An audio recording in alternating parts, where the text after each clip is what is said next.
ఏ యోగ్యత లేని నన్ను నీవు ప్రేమించినావు దేవా,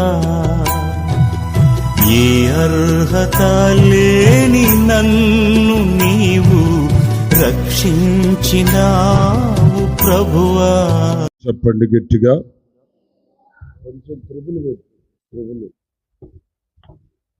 ప్రైజ్ ది లార్డ్. మంచిది ప్రియులారా,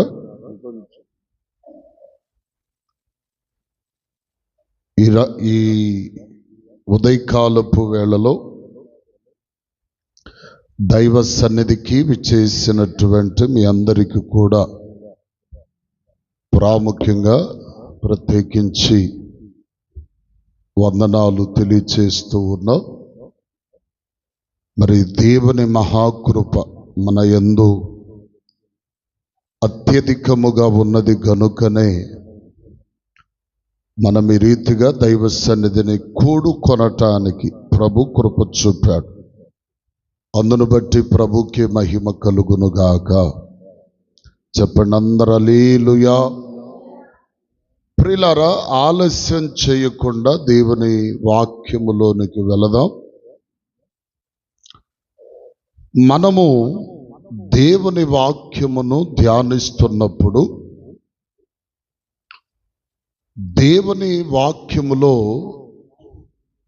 స్పష్టంగా రాయబడినటువంటి మాట ఏమిటి అంటే, దేవుడు మనుష్యుని చేసేటప్పుడు మనుష్యుని ఈ భూలోకములో జీవించేటువంటి వ్యక్తిగా దేవుడు చేసినప్పుడట, దేవుడు మనిషిని ఎలాగున చేశాడయ్యా అంటే, మనమందరం చెప్పుకునేటువంటి మాట ఏంటంటే జగటమంటితో చేశాడు. అది వాస్తవమైనటువంటి మాటే. అయితే ప్రియులారా, మనం ఆలోచన చేస్తే దేవుడు మనిషిని చేసేటప్పుడు, నిర్మించేటప్పుడు దేవుడు మనిషిని సంపూర్ణమైనటువంటి జ్ఞానము కలిగిన వ్యక్తిగా చేశాడట. స్తోత్రం చెప్పండి గట్టిగా. ఎలాగు చేశాడు? సంపూర్ణమైన జ్ఞానము కలిగిన వ్యక్తిగా. జ్ఞానము అంటే అర్థమేమిటి అంటే, ప్రియులారా,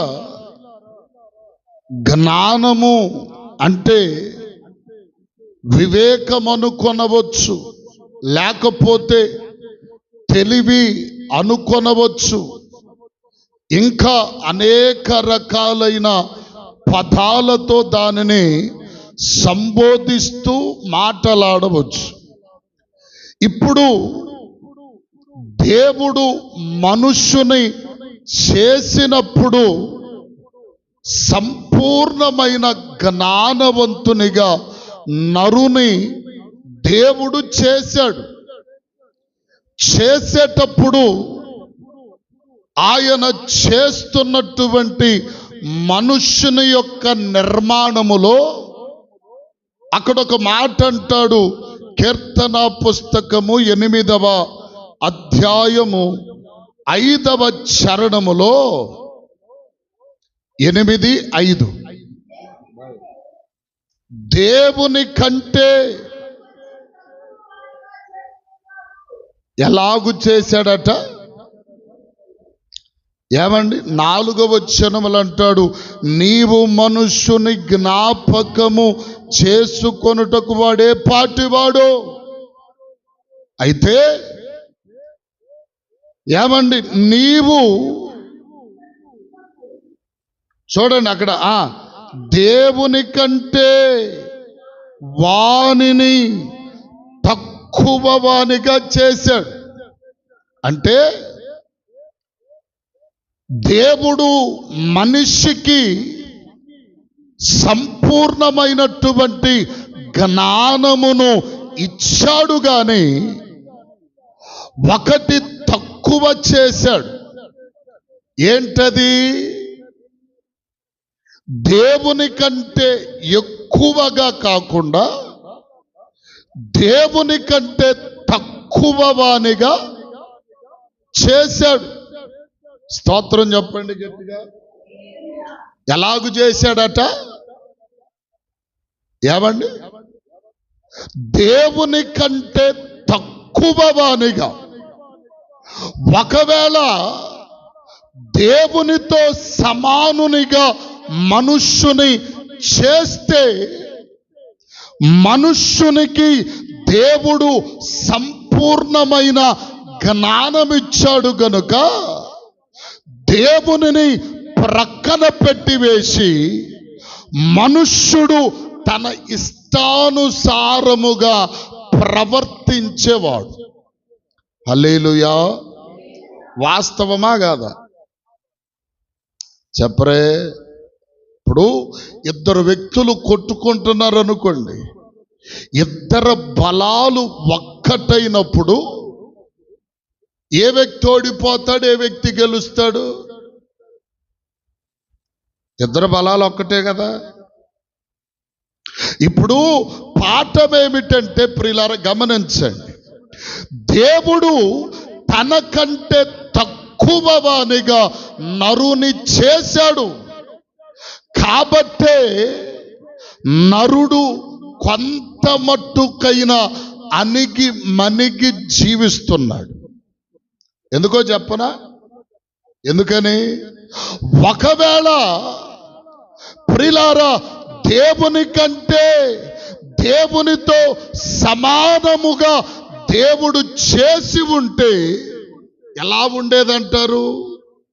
మరణము లేక ప్రియులారా మాట చెప్పేవాడు లేక మనుష్యుడు ఎలా ఉండేవాడు? గమనించండి. ఇప్పుడు మానవునికి రోగము, బాధ, కష్టము, దుఃఖము, ఏడ్పు, ప్రియులార శ్రమ, ఇవన్నిటినీ దేవుడు ఏర్పాటు చేశాడు.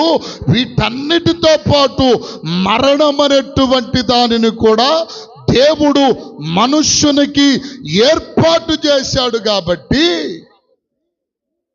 మనుష్యుడు దేవుని కంటే తక్కువవాడు. అదే ఇవేవి కూడా దేవుని లాగానే మనకి కూడా లేవనుకో, మన కాలు ఎక్కడ ఉండదు? భూమి మీద ఉండదు. ఎందుకో చెప్పరా? దేవుని సింహాసనం మీద నుండి నెట్టివేసి పో, నీ దుఃఖం నా చోటు చెప్పుకో అని యేసు ప్రభు వారిని నెట్టేసేసి ఎవడో ఒకడు బలం కలిగినోడు వెళ్ళి కూర్చుంటాడు. అవునా కాదా? స్తోత్రం చెప్పండి గట్టిగా. చెప్పండి హల్లెలూయా. అయితే ప్రియులారా గమనించాలి,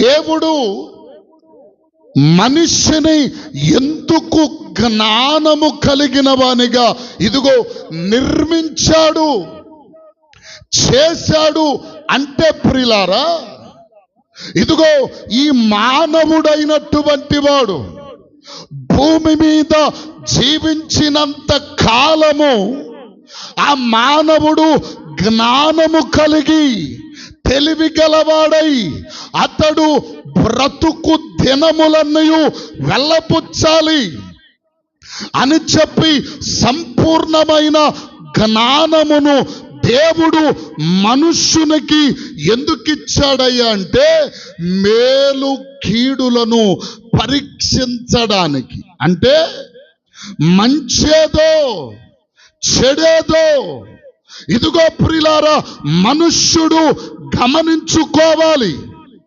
మనుష్యుడు తెలుసుకోవాలి, మనుష్యుడు గ్రహించాలి అన్నటువంటి ఆ విధానమును బట్టి దేవుడు ఏం చేశాడంటే ఇదిగో ప్రియులారా మానవునికి సంపూర్ణమైన జ్ఞానమునిచ్చాడు. జ్ఞానమునిచ్చి దేవుడు భూమి మీద మనుష్యుని వదిలిపెట్టినప్పుడు ఈ మనుష్యుడేం చేయాలి? మేలు కీడులను పరీక్షించాలి, గుర్తెరగాలి. అంటే మంచేదో చెడేదో ఇదిగో ప్రియులారా గమనించుకోగలగాలి. అందుకనే హెబ్రీ పత్రికలో ఒక మాట, 5వ అధ్యాయం, హెబ్రీ పత్రిక 5వ అధ్యాయం 14వ చరణం చదవండి.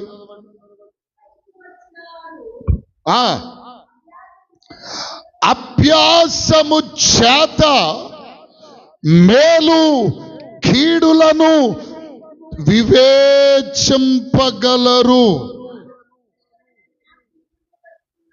దేవునికి స్తోత్రం చెప్పండి గట్టిగా.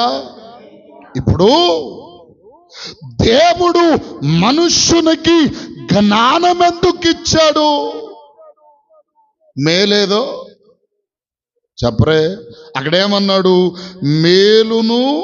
మేలు కీడులను వివేచించుటకు సాధకము చేయబడిన జ్ఞానమును దేవుడు మనుష్యునికి ఇచ్చాడు. ఇప్పుడు గమనించండి, తల్లవెత్తి ఇటు చూడండి అమ్మ, ఇటు చూడండి, నా వెంక చూడండి, ఆమె లేపండి.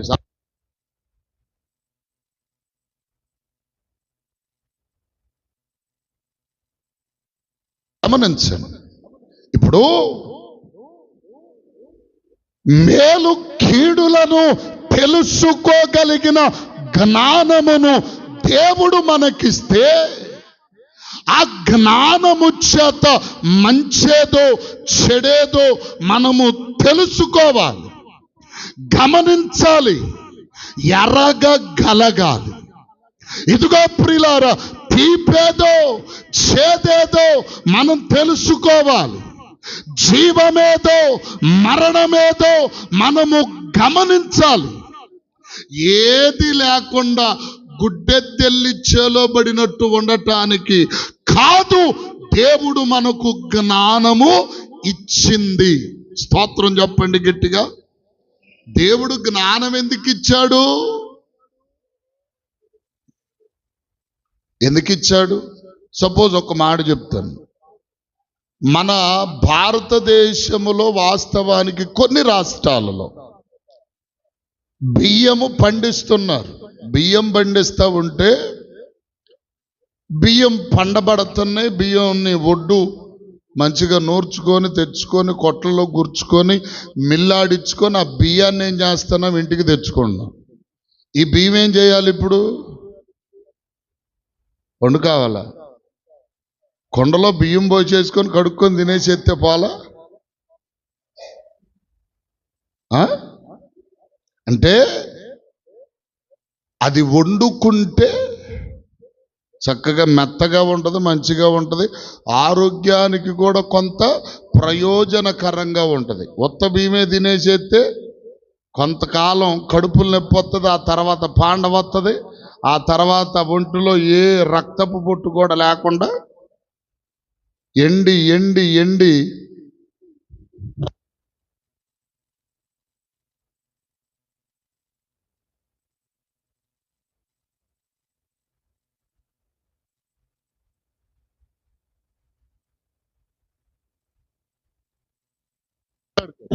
ఇబ్బంది ఏం లేదు.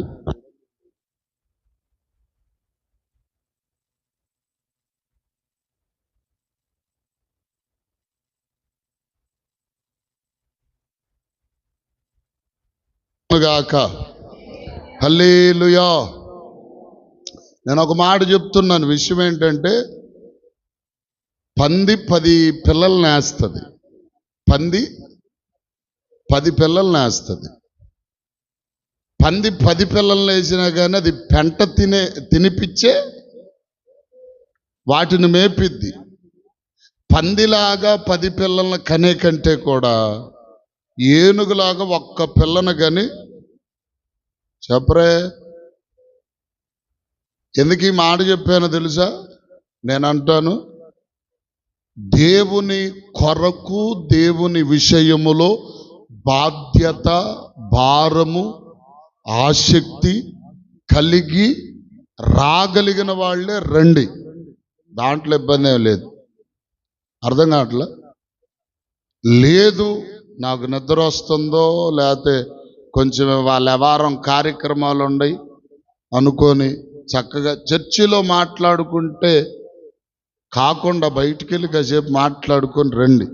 నేను ఇది చెప్తున్నా, పాస్టర్ గారు ఎట్ట మాట్లాడుతున్నారు అనుకున్నా నాకేం బాధలేదు. నేను అంటున్నా, నేను చెప్పగలిగింది ఏంటంటే, ఏమండి అడుగు పొడుగు అన్ని చెత్త చెదారం పోగేసుకొని బస్తాల్లో పోసుకుండే కంటే నాణ్యమైన గింజలు 4 జాలు, కడుపు నిండుద్ది.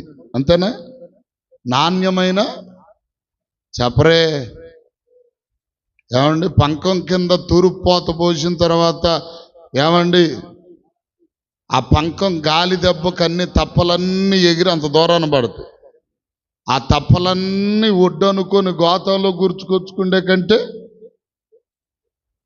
చెప్పరే ఆ పక్కనున్న కొద్దిగా 4 గింజలు గట్టి గింజలు తీసుకొని నోటేసుకుంటే కొంచెం నవ్వులుకుంటున్నా రావచ్చు కదా. కాబట్టి ఆలోచన చేయండి. దేవునికి కూడా ఎవరు అవసరం?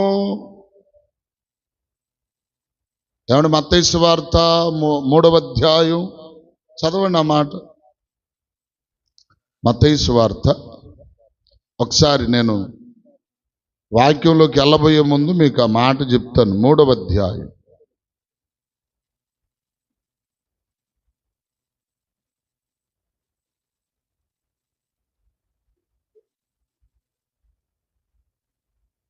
ఆయన చేట ఆయన చేతిలో ఉన్నది అనే మాట 3:12. ఆయన చేట ఆయన చేతిలో ఉన్నది, ఆయన తన కళ్ళమును బాగుగా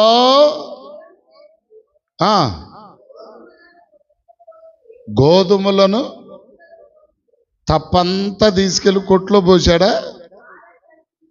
ఆయన దగ్గర ఏముందట? చాట. ఇంగ్లీష్ బైబిల్లో ఉండేది ఏంటంటే చాట్ అని ఫ్యాన్ అన్నాడు. ఇంగ్లీష్ బైబిల్లో ఈ చాటే ఫ్యాన్.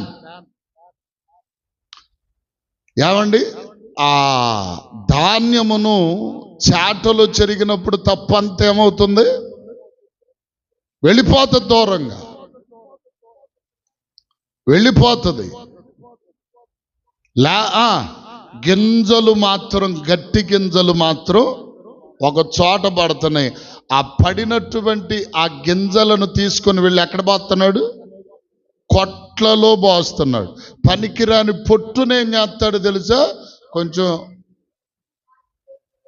అగ్గిపుల్ల గీసి, అవునా కాదు? అగ్గిపుల్ల గీసి శుభ్రంగా చలికాలం చలిమంట కాసుకోవటం ఎందుకు పనికిరాదు. కాబట్టి దేవునికి కావలసింది ఎవరో? కాబట్టి అది గమనించండి. దేవునికి స్తోత్రం చెప్పండి గట్టిగా.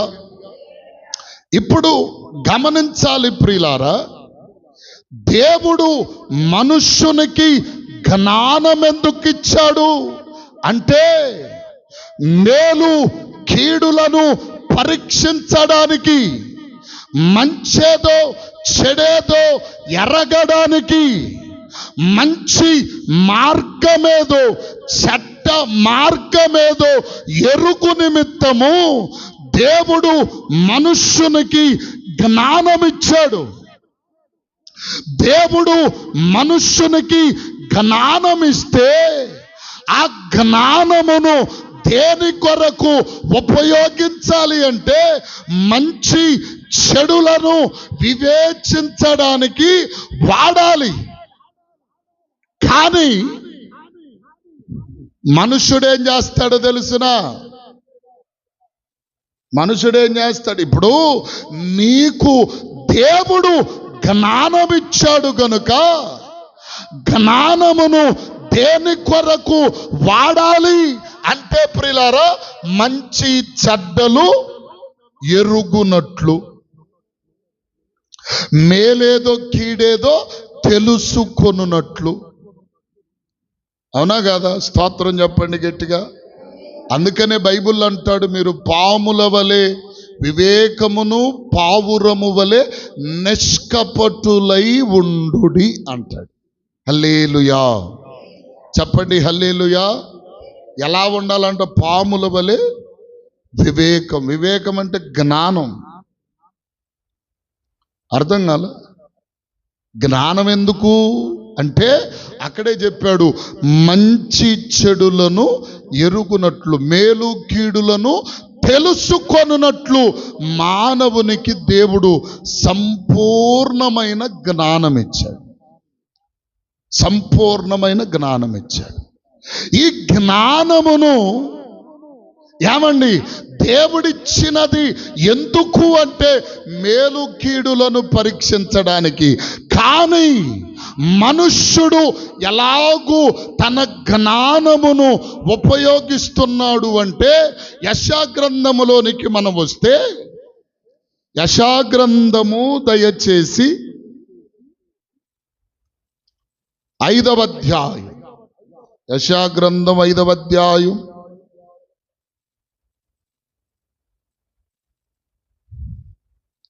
చూడండి, 20-21 వచనమును చదవండి. కీడు మేలనియు మేలు కీడనియు చెప్పుకొనుచున్నారు. స్తోత్రం చెప్పండి గట్టిగా. ఏం చేస్తున్నారు మనుషుడు? దేవుడు జ్ఞానమిస్తే, సంపూర్ణమైన జ్ఞానములో దేవుడు నిన్ను ఇదిగో సృజిస్తే, నిర్మిస్తే, ఇదిగో ప్రియులారా, ఆ జ్ఞానమును బట్టి మేలు కీడులను పరీక్షించవలసిన నీవు ఎలాగూ పరీక్షిస్తున్నావంటే రివర్స్. అంతా ఏమవుతుంది చెప్పరే? రివర్స్ గేరు రివర్స్ అయిపోతుంది. ఎందుకు? మేలును మేలుగా చూడడం లేదు మనుష్యుడు, కీడును కీడుగా చూడడం లేదు. అంటే ఇప్పుడు మరి ఎలా చూస్తున్నావు? మేలునేమో కీడని, కీడునేమో వంకరగా ఉందనుకో, దాన్నేం భలే సదరంగా ఉందనుకుంటున్నాం. సదరంగా ఉన్నదానికి ఏదో ఒక విధమైన వంకర పెడతాం. అంటే మనుష్యుని బుద్ధి ఎలాగూ మారిపోయిందంటే, మేలు కీడులను పరీక్షించవలసిన మనుషుడు మేలును కీడుగా, కీడును మేలుగా యోచిస్తున్నాడు. స్తోత్రం చెప్పండి గట్టిగా. అంతేనంటారా? ఏమండి,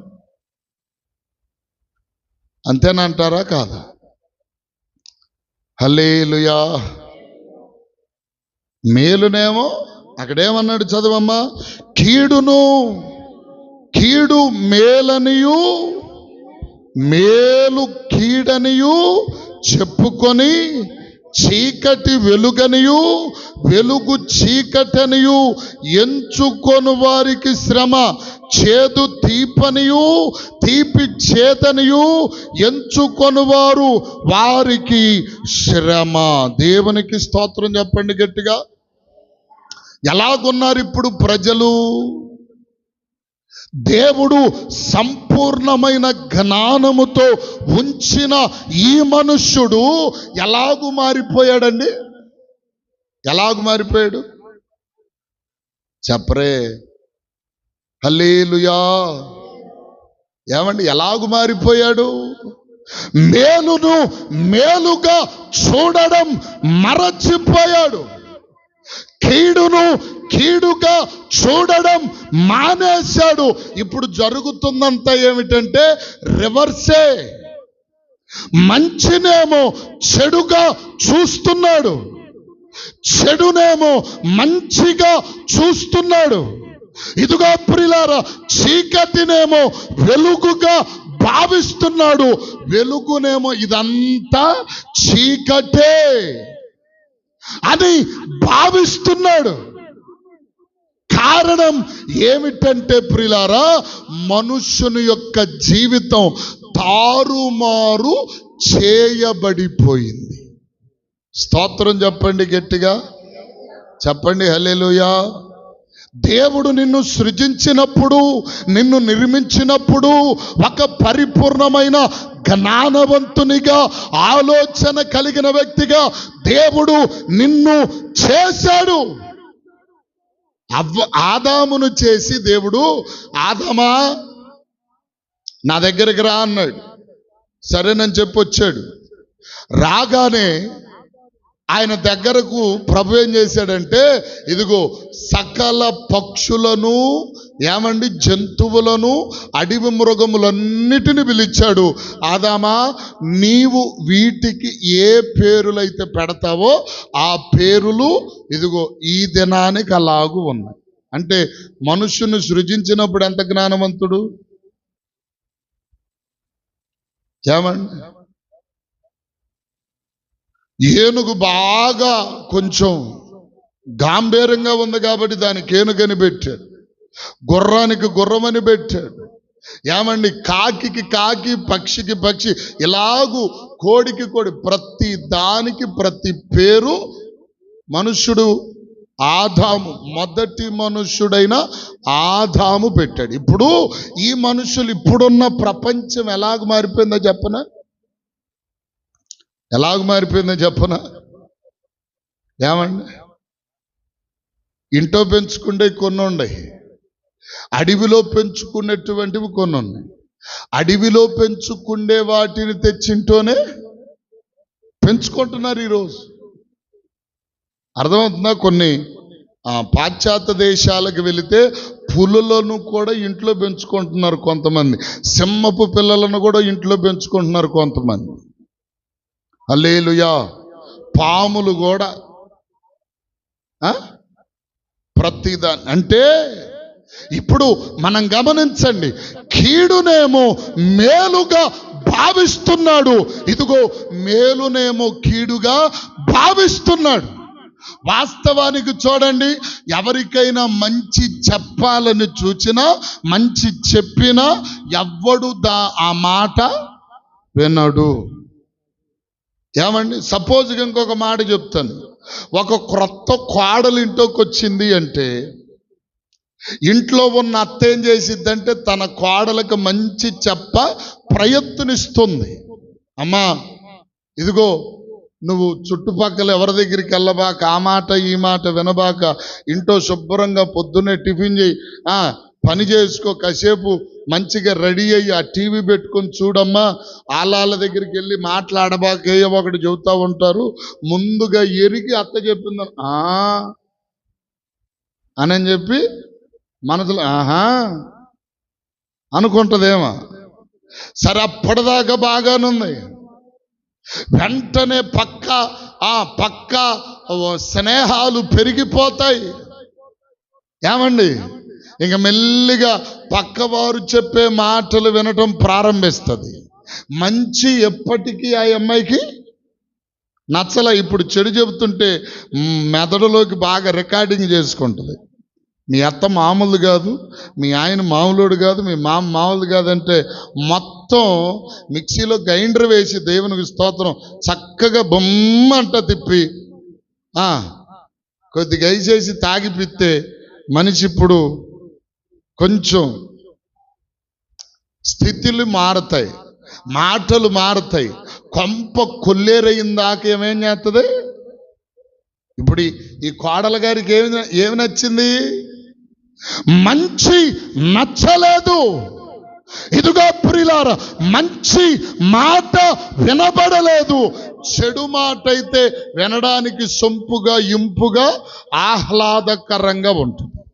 అందుకనే ఇక్కడ దేవుని వాక్యం అంటుంది, కీడు మేలని, మేలు కీడనియు చెప్పుకొని, చీకటి వెలుగని, వెలుగు చీకటని ఎంచుకొని, చేదు తీపని, తీపి చేదని ఎంచుకునేవారు కొందరున్నారు, వారికి శ్రమ కలుగుతుంది అన్న. హల్లెలూయా. చెప్పండి హల్లెలూయా. ఇప్పుడు ఇదిగో ప్రియులారా, మనము ఏది కోరుకుంటాం? ద్వితీయోపదేశకాండములో 30వ అధ్యాయం 19వ వచనములో ఒక మాట ఉంది, చదవండి ఆ మాట. ద్వితీయోపదేశకాండం 30వ అధ్యాయం 19వ వచనం.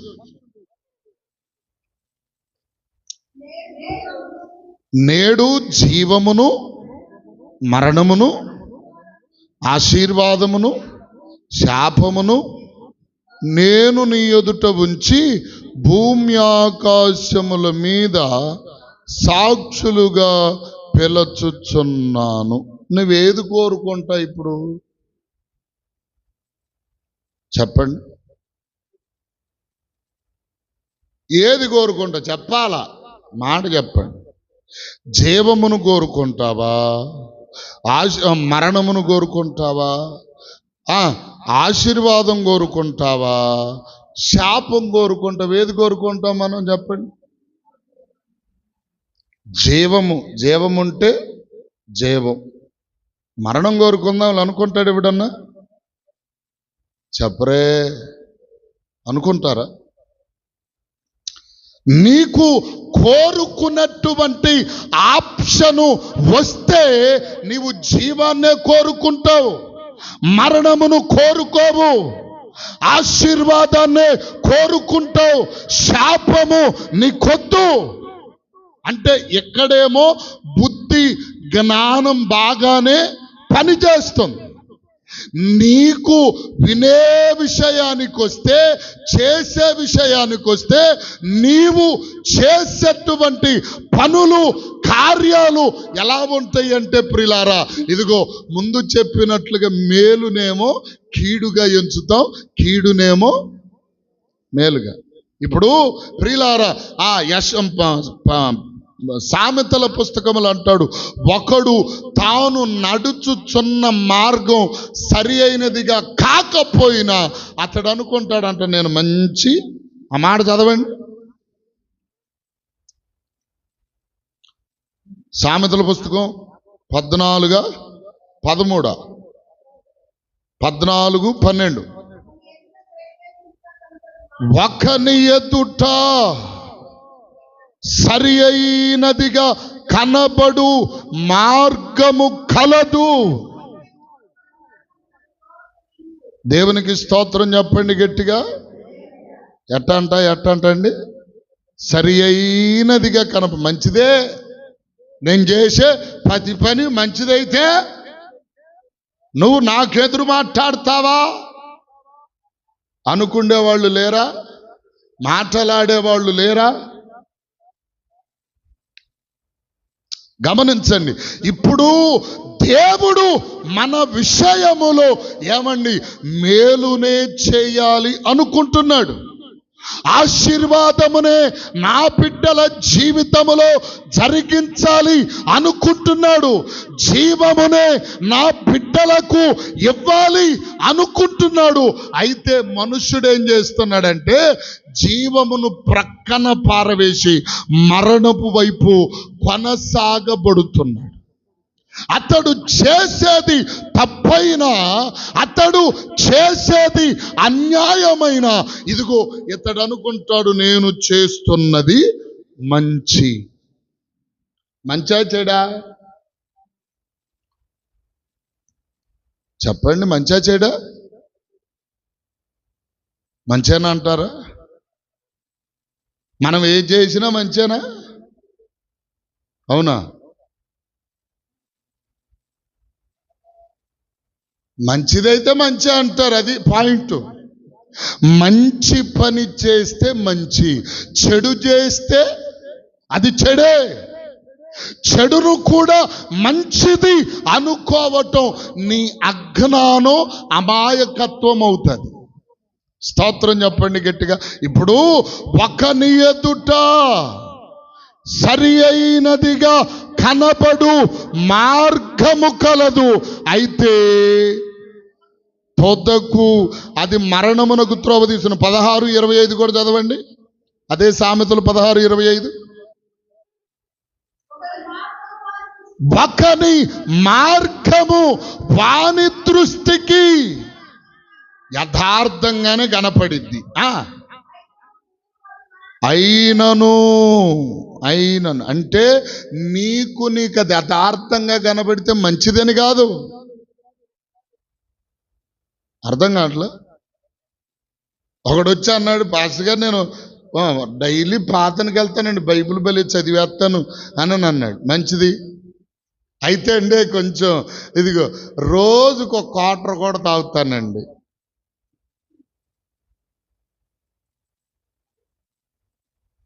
ప్రార్థన చేస్తానండి గంటలు నిజమే, ఇది వస్తుంది కాదు నేను చెప్పే మాట. ఆదివారం అసలు మానను, శనివారం అసలు మానను, బుధవారం అసలు ప్రార్థనకు మానను, కానీ డైలీ ఒక క్వార్టర్ కూడా మానను. ఇది మంచా చెడా? బర్రే ఇన్ని మంచి పనుల్లో ఆ ఒక్క చెడ్డ పని కనపడిద్దా ఏంటి అనాలా? శబాష్ అనాలా? చెప్పరే.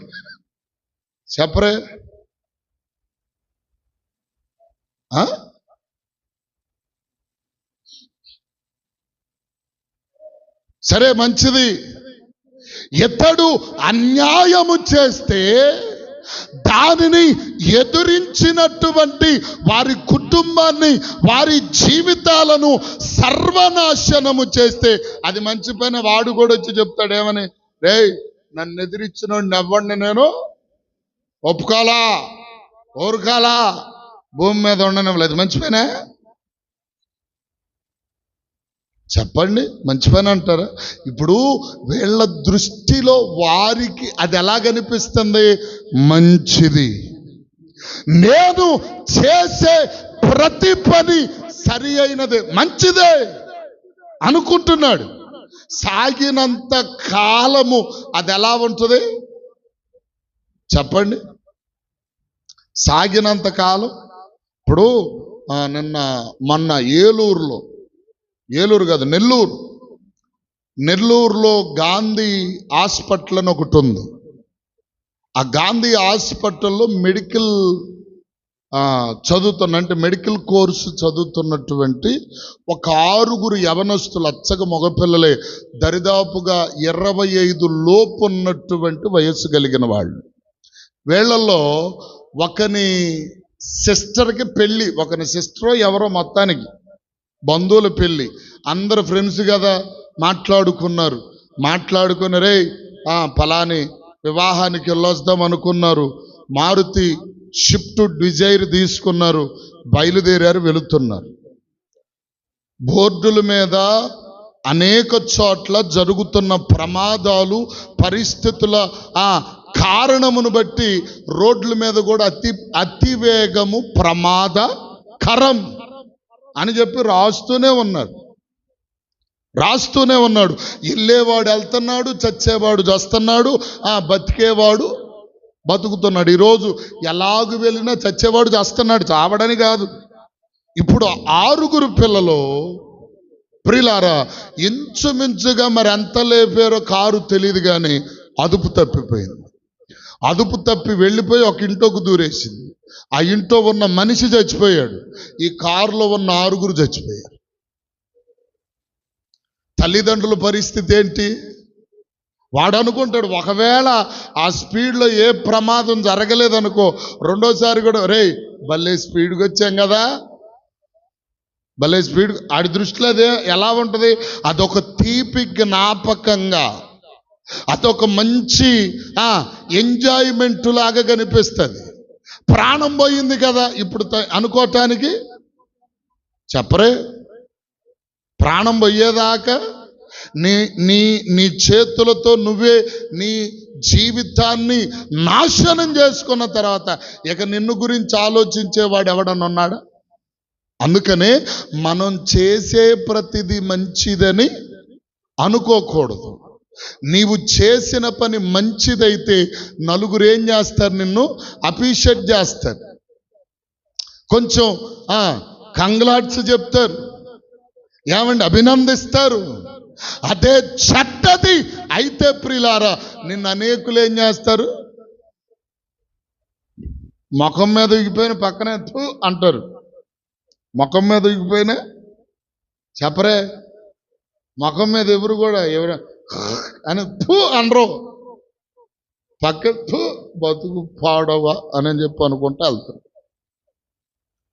అర్థం కాలే. అందుకని ఇప్పుడు మనము ఒకని మార్గము వాని దృష్టికి యథార్థంగా కనపడుతుంది, కానీ అది ఎలా ఉంటుందంటే అది తుదకు మరణానికి త్రోవ తీస్తుంది.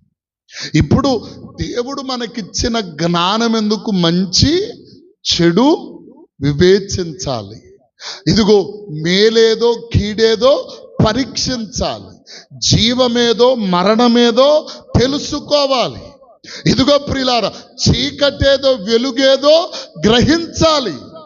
ఇది మంచిదో కాదో మనమేం చేయాలి? ఎరగగలగాలి. దేవునికి స్తోత్రం. హల్లెలూయా. కాబట్టి ఇంకా మనం ముందుకు వెళ్ళగలిగితే ముగిస్తాను. నేను 2 మాటలు చెప్పి ముగిస్తాను. బైబిల్ గ్రంథంలో మనం చూడగలిగితే ఈ మాటలు 2 మాటలు చెప్పి ముగిస్తాను. చెప్పుకోవటానికి చాలా ఉంది కనుక ఈరోజు వర్షం కారణం చేత మరి భలే తొందరగా వచ్చేసాం మనం. మరి తొందరగా వచ్చేసాం మరి మనం. కాబట్టి మరి మనం వచ్చేలేకే లేట్ అయింది. కాబట్టి వాస్తవానికి అక్కడ ఎంత అయింది అబ్బాయి? 1 అయింది. ఇంకా కొంచెం ఒక అరగంటలో ముగించుకుందాం. మనం వచ్చింది ఎన్ని గంటలకి? 12 అంటే నువ్వు ఒక్కదాని పని కాదు, అందరూ నువ్వే కాదు, అందరూ కూడా అటు ఇటు 10 నిమిషాలు అటు ఇటుగా వచ్చిన వాళ్ళే. కానీ భయంకరమైన జల్లు పడింది. సరే గమనిద్దాం. ఇప్పుడు దేవుడు మంచి మనుషులకు బోధించాడు. మంచిని దేవుడు మనుష్యులకు ప్రకటన చేశాడు, పంచిపెట్టాడు. ఆ క్రమములోనే ఇదిగో ఇప్పుడు మొట్టమొదటి ఆది దంపతులైన అవ్వాదామును చేసి దేవుడు ఏం చెప్పాడు? చక్కగా మాట్లాడాడు. ఆదామా, అవ్వా, ఇదిగో ఈ తోటలో ఉన్న ఫలవృక్షములన్నీ నిరభ్యంతంగా మీరు తినండి, పర్వాలేదు. తోట మధ్యలో ఒక చెట్టు ఉంది, అది మంచి చెడ్డల చెట్టు, అది పాపమును బయలుపరిచే చెట్టు, నీ జీవితమును పతన అవస్థకు తీసుకెళ్ళేటువంటి చెట్టు. ఆ చెట్టు జోలు వెళ్ళదు, ఒకవేళ వెళ్ళవో సచ్చేవే అన్నాడు. దేవుడు ఎంత చక్కగా చెప్పాడు. అమ్మా వెళ్ళకూడదమ్మా, మా అమ్మ కదవ్వా, వెళ్ళబాకమ్మా, నా బిడ్డ కదా, చేయబాక అని చెప్పి చక్కగా చెప్పాడు దేవుడు. అరటి పండు ఒలిచి చేతిలో కాదు, చక్కగా నోట్లో పెట్టినట్టుగా చెప్పాడు. సరే ప్రభువా అని అన్న.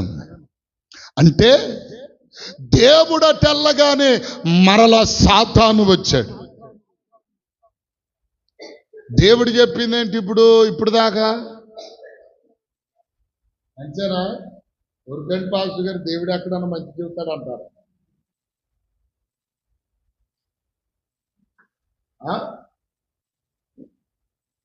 దేవుడు ఎక్కడన్నా మంచి చెబుతాడండి అంటారు. ఎవరైనా అనేవాళ్ళు ఉండొచ్చు. దేవునికి స్తోత్రం. హల్లెలూయా. దేవుడు ఎక్కడన్నా మంచి చెబుతాడండి? దేవుడు చెప్పేది మంచి. అది కఠినంగా ఉన్న చెప్పండి మంచి. ఇప్పుడు చాలామంది మనం పిల్లలను చూస్తాం కదా, ఇంట్లో తండ్రి ఉంటాడు, తల్లి ఉంటుంది. ఇంట్లో తల్లి తండ్రి ఉంటాడు. పుట్టినది మొదలుకొని పెళ్ళి అయ్యేంతవరకు పిల్లలను పెంచి పెద్ద చేసి వాళ్ళకు కావలసిన వస్త్రాలు వగేర అన్ని కొనిచ్చి, కావాలన్న తిండి పెట్టి, కావలసిన చోటకు తీసుకెళ్ళి అన్నీ చేసిన తండ్రి ఒక మాట అన్నా, ఒక దెబ్బ కొట్టినా ఒప్పుకోరు కొంతమంది. తల్లిదండ్రి కొట్టేది ఎందుకంటే బిడ్డల మేలు కొరకు కదా. స్తోత్రం చెప్పండి గట్టిగా. బిడ్డల మేలు కొరకు. అందుకని తండ్రి తనకిష్టుడైన కుమారుని గద్దిస్తాడట, శిక్షిస్తాడట. స్తోత్రం కలుగునుగాక. ఏం చేస్తాడు? నువ్వు ఇష్టం కాబట్టే దేవుడు నువ్వు తప్పిపోకూడదని, మరడపాలు కాకూడదని దేవుడు నిన్ను గద్దిస్తాడు, శిక్షిస్తాడు. అయితే ఇప్పుడు ఇక్కడ అన్నన్న కానీ ఒకవేళ స్కూల్కి వెళ్ళామనుకో, స్కూల్కి వెళ్తే టీచర్ గారు కొట్టిద్ది, మాస్టర్ గారు కొడతాడు, లెక్చరర్ కొట్టిద్ది. అక్కడే నోరు మూసుకొని అనుకుని చక్కగా నీకు పెట్టి నిన్ను పెద్ద చేసి అన్ని ఇచ్చిన తల్లి తండ్రి ఒక మాటన్నా ఒక దెబ్బ కొట్టినా నీకు అవమానం, సిగ్గు. కానీ అదే బయటోళ్ళు కొడితే భలే ఎట్టా ఉంటుంది, సమ్మగా ఉంటుంది అన్నమాట. ఏమండి, ఇప్పుడు ఇంటిలో కొంతమంది ఇది కూడా ఉంది. ఇంటిలో చక్కగా పొయ్యి మీద మన ఇంట్లో గుడ్డ చక్కగా ఒక కర్ర పుల్లకు జుట్టి, ఏమండి ఆ కర్ర పుల్ల నూనెలో ముంచి అట్లు పెను మీద రాసి చక్కగా అట్టేసి పెడితే ఈడికి నచ్చదు. వాటల్లో అన్ని నీళ్లు చేతుల మురికి చేతులు కడిగి ఆ నీళ్లు ఆ పెనం మీద వేసి ఇల్లుడిచే చీపురు తీసుకొచ్చి పసక్కన అటు ఇటు దుడిచి నీ కట్టేసి ఎంత రుచిగా ఉంటుందో కదా. అబ్బా, మెలేసుకు మంచి ఏమన్నా మేక మెలేసినట్టు మేలేస్తారు కొంతమంది. గమనం, ఎంత దారుణం, అవునా కదా. ఇప్పుడు అవ్వమ్మ మంచి, ఇదిగో దేవుడు చెప్పిన మంచి మాటలు విన్న తర్వాత సాతానుడు కూడా వచ్చాడు. వచ్చి అవ్వా ఇది నిజమేనా, ఏంది మరి అని అడిగింది. ఏముందండి, నువ్వేం చెబుతావు చెబితే చేస్తానికి రెడీగా ఉన్నానండి కదా. దేవుడు చెప్పిన మంచి ఏమో చేయటానికి చేత కాదు. సాతాను వచ్చి ఒక గులకరాయి వేయగానే మంచిగా ఉన్న నీళ్ళలో ఒక రాయి వేస్తే ఆ నీళ్ళన్నీ ఏమవుతాయి, చంచలమైపోతాయి. అట్లాగే ఇప్పుడు అవ్వమ్మ దగ్గరకు వచ్చి సాతాను మాట్లాడుతుంది. అవ్వా ఇది నిజమేనా, నేను విన్నది నిజమేనా, ఇదిగో దేవుడు చెప్పిందంతా తప్పు, నేను చెప్తున్నదే కరెక్టు, నేను చెప్పింది నువ్వు చేస్తే నీ జీవితం వెలుగుమయమైపోద్ది, నీ నేత్రాలు తెరవబడతాయి, నీవు చూడాలనుకున్నది చూడొచ్చు, చేయాలనుకున్నది చేయొచ్చు, నీ ఇష్టం అవ్వా అంది. అనలేకే అబ్బా ఎంత కమ్మగొన్న ఈ మాటలు అనుకుంది. వెళ్ళింది, గబా 4 పళ్ళు తింది, ఇంకా 4 కోసుకుంది, తీసుకొచ్చి ఆదాంకి ఇచ్చింది. స్తోత్రం చెప్పండి గట్టిగా, హల్లెలూయా. ఏం చేసింది, మంచి దేవుడు చెబితేనే వెళ్ళా. అక్కడ ప్రక్కనే ఇంకొక చెట్టు ఉంది, అది జీవవృక్షపు చెట్టు. ఇల్లు అక్కడికి వెళ్ళి ఆ ఫలాలు తింటే అసలు నీకు సావే ఉండేది కాదుగా,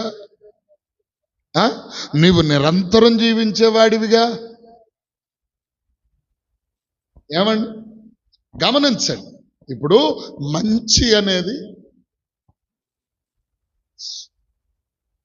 మంచి అనేది మనుష్యునికి ఖచ్చితంగా నచ్చదు.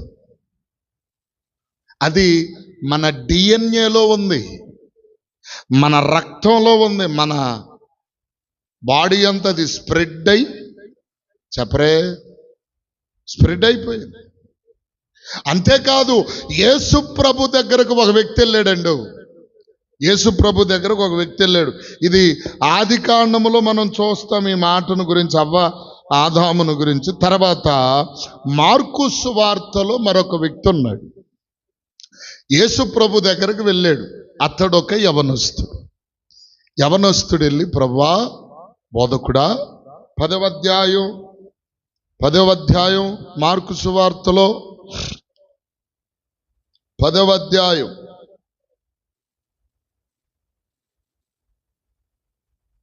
ఏమండి 10వ అధ్యాయంలో నుండి 17వ వచనము నుండి 22వ వచనం వరకు ఆ మాటలు వ్రాయబడ్డాయి. అయితే చదవద్దు కానీ నేను మామూలుగా టూకీగా చెప్తుంది. అందరికి తెలిసిన మాట. వచ్చి బోధకుడా నిత్య జీవము పొందాలంటే నేనేం చేయాలి అని అడిగాడు. ప్రభు చెప్పాడు, అయ్యా నీ తల్లిదండ్రులను సన్మానింపు, నీ పొరుగు వారిని ప్రేమించు, పేదలకు ఏమండి ఆ ఆకలితో అలమటిస్తున్న వారి అభాగ్యులకు పేదలకు ఏదన్నా సహాయం చెయ్యి, మంచి చెయ్యి, మేలు చెయ్యి అన్ని చెప్పుకొచ్చాడు. అన్ని చెప్పుకొస్తే ఆఖరికన్నాడు, నిత్య జీవం పొందాలంటే నీవు నీ ఆస్తిని అమ్మి పేదలకు పంచిపెట్టి నన్ను వెంబడించి. ఈ మాట ఎందుకు చెప్పాడు ప్రభు? ఈ మాట ఎందుకు చెప్పాడో తెలుసా ప్రభు? ఎందుకు చెప్పాడు ఎవరికన్నా అర్థమైందా? ఏమండి ఎందుకు చెప్పాడు అర్థమైందా అసలు? చెప్తా, అది కూడా చెప్తాను. వెంటనే ఇతడేం చేశాడు, దేవుడు అతనికి మంచి చెబితే ముఖము చిన్నబుచ్చుకొని వెళ్ళిపోయాడట. స్తోత్రం చెప్పండి గట్టిగా. ఏమండి దేవుడు చెప్పింది మంచా చెడా? చెడా మంచా? మంచే కదా, మంచి. మరి చెడన్నట్టుగా ముఖం ఆమదొత్త పెట్టుకొని వెళ్ళినట్టు వెళ్ళటం దేనికి? ఇతడు అతనికి ఆ మాటలు చెడుగా అనిపించాయి. ఎందుకో తెలుసా? అక్కడే అంటాడు, అతడు మిగుల ఆస్తి గలవాడు గనుక. ఆ మాటలు విని నొచ్చుకొని వెళ్ళిపోయాడు. అయితే ఇక్కడ పాఠం ఏంటంటే నీ ఆస్తి నమ్మి నన్ను ఎందుకు వెంబడించమని ప్రభు చెప్పాడో తెలుసా? నీకు ఆస్తి ఉంటే ఆస్తి భక్తి ఒక చోట నిలవలేవు. ఒక చోట చెప్పరే. డబ్బు ఒకవైపు, ప్రభువును ఒకవైపు పెడితే లోకంలో మనుషుడు ఏది కోరుకుంటాడు? ఎక్కువగా డబ్బు కావాలి. పని ఒక పక్క, దేవుడు ఒక పక్క పెడితే ఏది కోరుకుంటాడు మనుషుడు? సాయంత్రానికి ఒక ఇయ్యొత్తాయి అనుకుంటే, ఓయ్ అబ్బా చర్చికి వెళ్ళి ఏమొస్తుందమ్మా నీకో పదా పనికి అంటాడు. అవునా కాదు అమ్మా? ఏమండి ఇటు ఫంక్షన్ ఉంది, మన బంధువులు అక్కడ మంచి బిర్యానీ చేశారు, ఏటమాసం బిర్యానీ. ఇక్కడ ప్రార్థన ఉంది, అదే ఇది అంటే ఏది కోరుకుంటావు? ఇవాళ వెళ్ళి పట్టు చీర కట్టుకొని వెళ్ళి అక్కడ నిజంగా నుంచుంటే దేవునికి స్తోత్రం, అందరూ వచ్చి నన్ను అమ్మాయి చీర ఎంత అని అడగాలి. ఈ ఆలోచనలోనే ఉంటారు తప్ప చెప్పరే. అంటే దేవుడు ఆ వ్యక్తిని ఆస్తి అమ్మమని ఎందుకు చెప్పాడంటే, ప్రియులారా, దేవుడు ధనము ఒక చోట ఒక వ్యక్తి జీవితంలో ఉంటే అతడు దేవుణ్ణి విడిచిపెట్టి ధనాన్ని ఎక్కువగా ప్రేమిస్తాడు గనుక ఆ ధనాన్ని తీసేయి, నన్ను వెంబడించు. ఆ ధనాన్ని తీసేస్తే నీ మనస్సు అటు వెళ్ళదు కాబట్టి నన్ను వెంబడిస్తావు, నా దగ్గరే ఉంటావు. అది నిన్ను నిత్య జీవమునకు చేరుస్తుంది అని చెప్పాడు. దేవునికి స్తోత్రం కలుగునగాక. ఇప్పుడు ఇంకా బైబిల్లో చాలా మంది భక్తులు ఉన్నారు. ఏలియాను ఎలీషా వెంబడించెను వాక్యములో రాయబడి ఉంది. ప్రియులారా, ఏలియా వెళ్ళి ఎలీషాను పిలవగానే ఎలీషా ఏం చేశాడో తెలుసా? ఎలీషా దగ్గర 5 జతల ఎడ్లున్నాయి. 5 జతల ఎడ్లు. ఆ ఎడ్లన్నిటినీ ప్రియులారా, అతనికి కొంత భూమి ఉంది. తల్లిదండ్రుల దగ్గరికి వెళ్ళాడు. అమ్మా నాన్న, ఇదిగో దైవజనుడు రమ్మని పిలిచాడు, నేను వెళుతున్నాను అని చెప్పాడు. ఒకవేళ వెళ్ళేటువంటి క్రమములో ఏదైనా కష్టం వస్తే, నష్టము జరిగితే, బాధ కలిగితే మరలా తిరిగి వచ్చి 5 జతల ఎడ్లకు మళ్ళా నాగలు కట్టి పొలాన్ని దున్నుకోవచ్చనే ఆలోచన వస్తుందని ఈ ఎలీషా ఏం చేశాడు తెలుసా?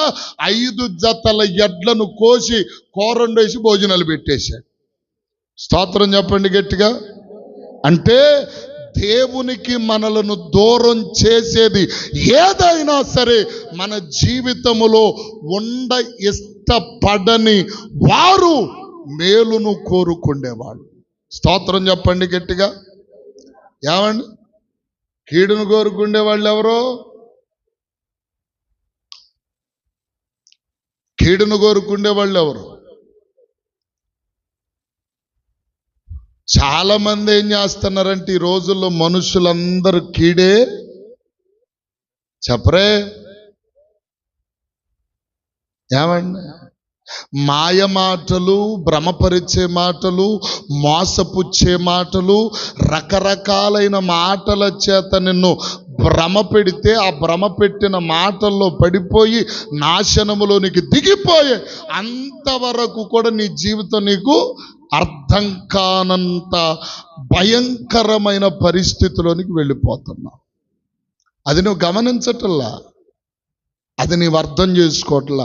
చాలా మంది రోజులో క్రైస్తవ సమాజమే కాదు, ప్రపంచములున్న ప్రతి మానవుడు చేస్తున్నటువంటి ఒక భయంకరమైన తప్పిదం ఏమిటంటే ఇదే ప్రియులారా. మేలునేమో ప్రక్కన పెట్టేశాడు, కీడు వెంటే పొరుగెడుతున్నాడు. స్తోత్రం చెప్పండి గట్టిగా. ఇంకొక మాట సామెతల్లో 5వ అధ్యాయం 7వ అధ్యాయంలో రాయబడి ఉంది. నా కుమారుడా, నీ తండ్రి ఉపదేశమును విను, నీవు జారస్త్రీ చాడలలోనికి వెళ్ళొద్దు అంటాడు. ఏమండి? ఆ మాట కూడా చదవండి. 5:28 చదువు. నా కుమారుడా,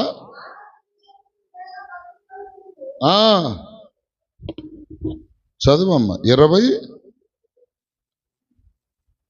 అది కాదు తల్లి.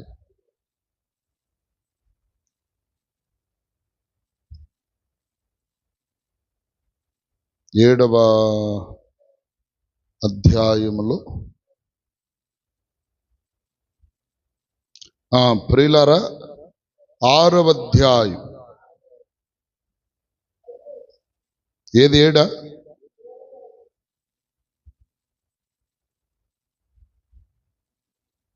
ఉపదేశం గురించి వ్రాయబడ్డది. అయితే అక్కడ అంటాడు ప్రియులారా, ఇదిగో మీరు 6వ అధ్యాయము ప్రియులారా 16వ వచనము నుండి అక్కడ వ్రాయబడి ఉంటాయి.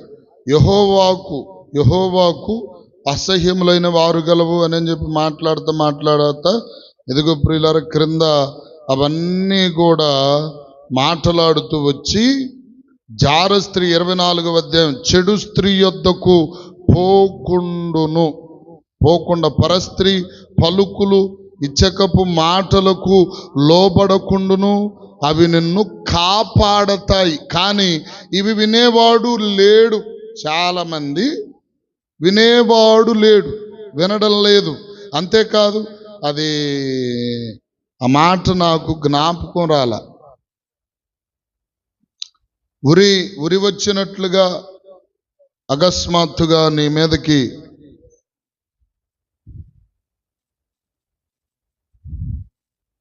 వేటగాని వలలో పడినట్టుగా నువ్వు పడిపోతావు అని చెప్పి అవన్నీ మాట్లాడతావు.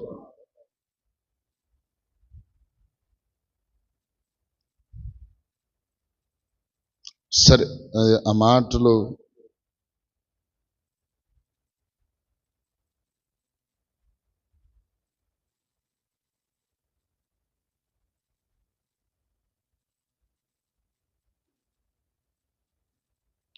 సరే మంచిది, గమనించండి ప్రియులారా.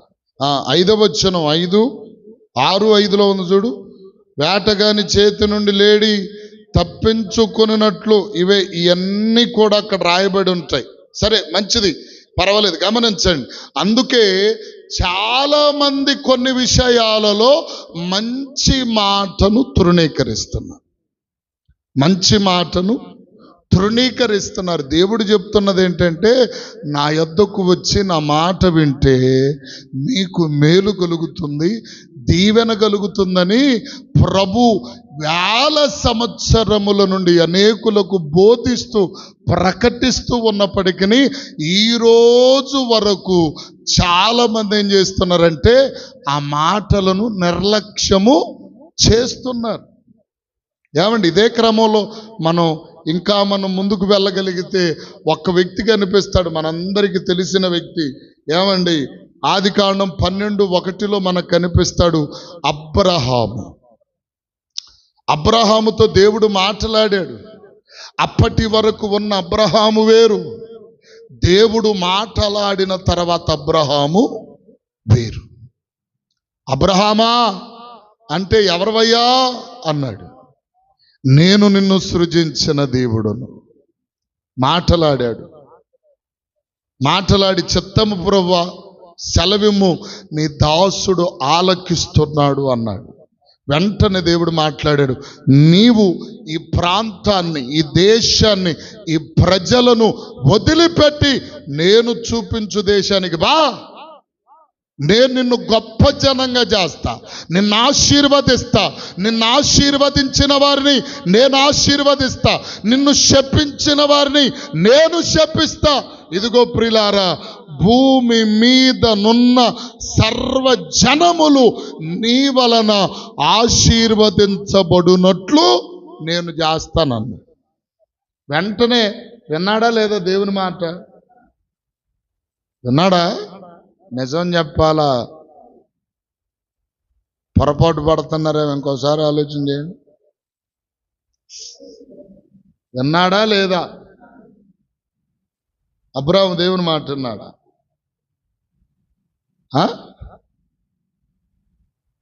విన్నాడు. దేవునికి స్తోత్రం కలుగును గాక.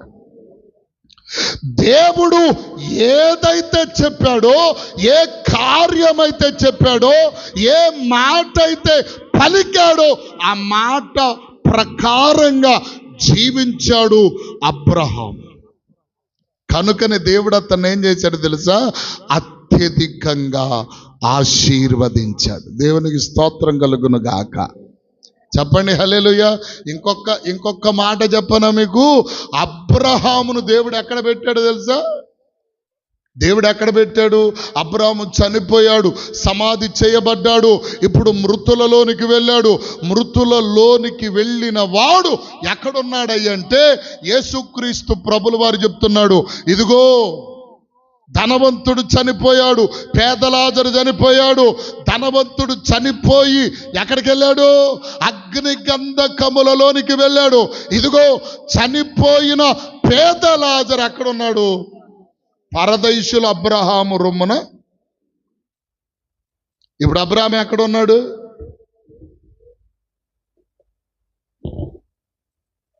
అబ్రహాం ఎక్కడున్నాడు? మన ఇంటి ఉన్నాడా? దెయ్యమై తిరుగుతున్నాడా? మరి ఎక్కడున్నాడు? పరదేశులో దేవుడు తన బిడ్డల కొరకు ఏర్పాటు చేసిన ఒక ప్రత్యేకమైన స్థలములో ఉండి దేవుని బిడ్డలైనటువంటి వారందరినీ హక్కున చేర్చుకుంటున్నాడు అన్నట్టుగా దేవుడు మాట్లాడుతున్నాడు. దేవునికి స్తోత్రం కలుగును గాక.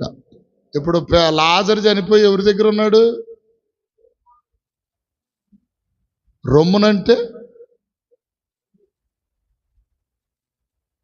రొమ్మునంటే ఏంటి? బిడ్డను ఎవరైనా ఎట్టెత్తుకుంటారు? ఎట్టెత్తుకుంటారండి? ఇప్పుడు అబ్రహాముకు ఈ పేద లాజరు ఏమయ్యాడు? ముని మనమడా? ఏమయ్యాడు? బిడ్డ. దేవునికి స్తోత్రం కలుగును గాక. లోకాసు వార్త 18వ అధ్యాయంలో కూడా పొట్టి జక్కయ్యను గురించి యేసు ప్రభు మాట్లాడుతాడు. తనును అబ్రహాము కుమారుడే. హల్లెలూయా. మాట విన్న వాళ్ళంతా అబ్రహాము కుమారులు, మాట వినని వాళ్ళంతా ఎవరు కుమారులు?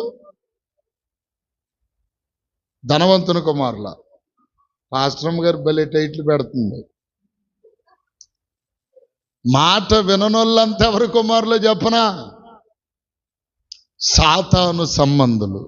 వాళ్ళు వెళ్ళే స్థలమేంటో, గమ్యమేంటో, జీవించే జీవితమేంటో వారికి తర్వాత అర్థమవుతుంది. అర్థం కాల. అందుకనే ప్రభు చెప్తున్నాడు, బిడ్డలారా నేను పరిపూర్ణమైన జ్ఞానం ఇచ్చానయ్యా, జ్ఞానం ఇచ్చానమ్మా. ఆ జ్ఞానం ఎందుకు ఉపయోగించాలి? మంచుకు ఉపయోగించు, మానవత్వానికి ఉపయోగించు, మేలు చేయటానికి ఉపయోగించు, 10 మందికి సహాయము చేయటానికి ఉపయోగించు. అది నీకు మేలు, అది నీకు దీవెన, అది నీకు ఆశీర్వాదం. అదే జ్ఞానంతో కీడు చేయటం, లేనిపోని పరిస్థితులలోనికి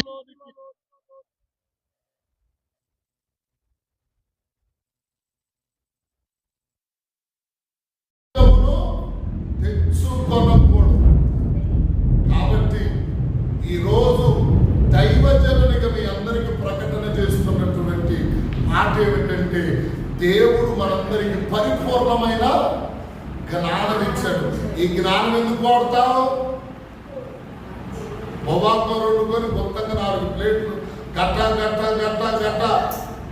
చిట్టి చిలకమ్మ అమ్మ కొట్టిందా, తోటకెళ్ళేవా, పొడి తెచ్చావా, గుడ్డ పెట్టావా, బొట్టక్కన మింగావా అన్నట్టుగా దొంగ తిండి తింటారు కొంతమంది ఆడలు. దొంగ తిండి ఎంతలో ముద్దలో ఎవరికి అంటున్నారు, దిగేవాళ్ళు లేదు కానీ గమనించండి.